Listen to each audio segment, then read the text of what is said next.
बिस्मिल्लाहिर्रहमानिर्रहीम। अस्सलाम वालेकुम। Welcome to BNS food court. उम्मीद करता हूँ आप सब खैरियत से होंगे।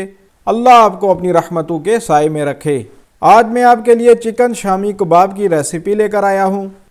इन कबाब को मुख्तलिफ तरीक़ों से बनाया जाता है, लेकिन आज मैं आपके लिए ऑथेंटिक रेसिपी लेकर आया हूँ।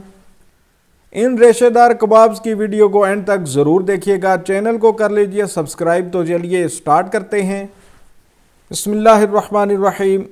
ये 2 कप चने की दाल को अच्छे से धो लेने के बाद 4 से 5 घंटे के लिए नीम गर्म पानी में भिगो के रख दिया था। एक पतीले में दाल को डाल देंगे, साथ ही शामिल कर देंगे 750 ग्राम चिकन ब्रेस्ट।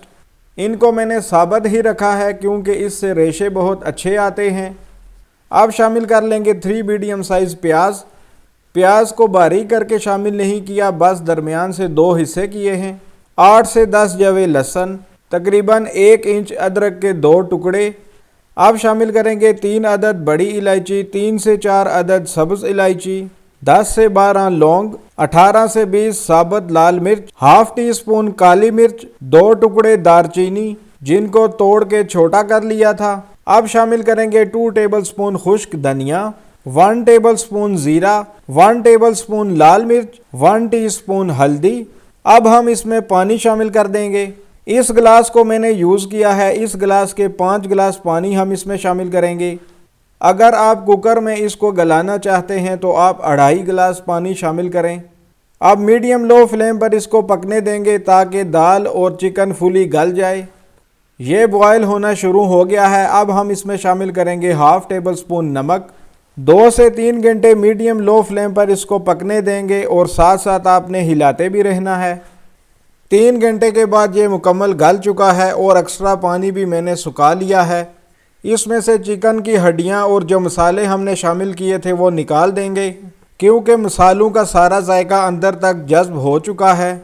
आप बोनलेस चिकन भी यूज़ कर सकते हैं, लेकिन हड्डी वाले चिकन को प्रेफर करें क्योंकि इससे जायका अच्छा होता है। अब इसको हावन दस्ते से कूट लेंगे।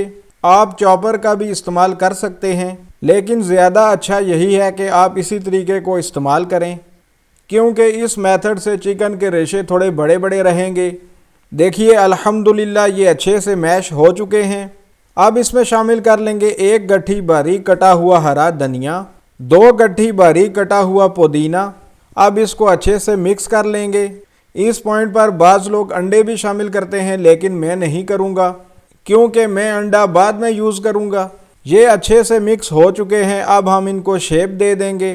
थोड़ा सा मिक्स ले लेते हैं, फिर हाथ की मदद से इसको गोल शेप देंगे। बहुत ज़्यादा मिक्स आपने नहीं लेना, नहीं तो शेप ख़राब हो जाएगी। बहुत आपने मोटी टिक्की भी नहीं बनानी और बहुत ज़्यादा पतली भी नहीं करनी। माशाल्लाह ये बिल्कुल परफेक्ट शेप है। ये कबाब हमारा तैयार हो चुका है। इसी तरह हम बाकी कबाब भी बनाते हैं।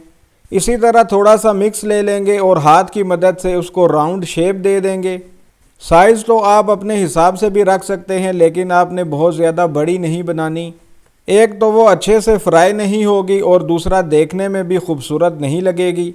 इसी तरह हम सारे कबाब बना लेंगे। माशाल्लाह अल्हम्दुलिल्लाह बहुत ही प्यारी शेप आई है। एक अंडा ले लेते हैं और इसको फेंट लेंगे। अब इस पॉइंट पर कबाब को अंडे में डिप करेंगे। अंडे से कबाब बाइंड रहेगा और ये टूटेगा नहीं जब हम इसे फ्राई करेंगे। सारे कबाबों को इसी तरह अंडा लगाकर हम फ्राई करेंगे।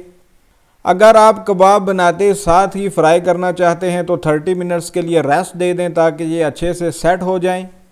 मीडियम लो फ्लेम पर हम इन्हें फ्राई करेंगे।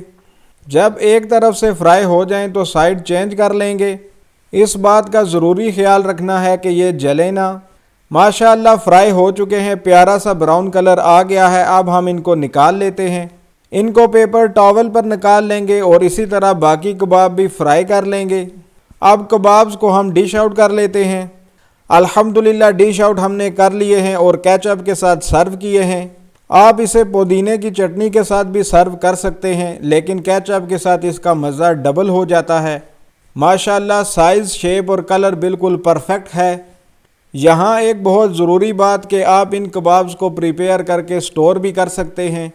अंडा लगाने से पहले कबाब्स जो हमने बनाए थे उनको आप उस टाइम पे फ्रीज़ भी कर सकते हैं। اور 3 مہینے تک یہ بالکل بھی خراب نہیں ہوں گے۔ اس لیے آپ انہیں ضرور بنائیے۔ ہمارے چینل کو بھی سبسکرائب کر لیجئے، ویڈیوز کو لائک کیجئے اور ویڈیوز کو زیادہ سے زیادہ شیئر کیجئے۔ اب کباب کو ٹیسٹ کر لیتے ہیں۔ ماشاءاللہ بہت خوبصورت کلر آیا ہے۔ اب توڑ کے دیکھ لیتے ہیں۔ ماشاءاللہ ریشے دار بہترین سا شامی کباب تیار ہوا ہے۔ اب ٹیسٹ کر لیں گے۔ بسم اللہ الرحمن الرحیم۔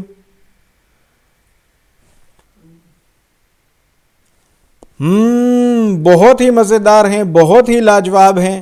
اکثر جو شامی کباب کھاتے ہوئے شکایت ملتی ہے کہ یہ اندر سے ڈرائی ہیں۔ آپ بغیر کسی چٹنی، بغیر کسی کیچپ کے اس کو کھا سکتے ہیں۔ فلیور سے بھرپور ہیں، بالکل بھی پھیکے نہیں ہیں۔ اس ریسیپی کو آپ ضرور بنائیے۔ اپنے اور اپنے پیاروں کا رکھیے خیال۔ اگلی ویڈیو تک مجھے دیجیے اجازت۔ اللہ حافظ۔ السلام علیکم۔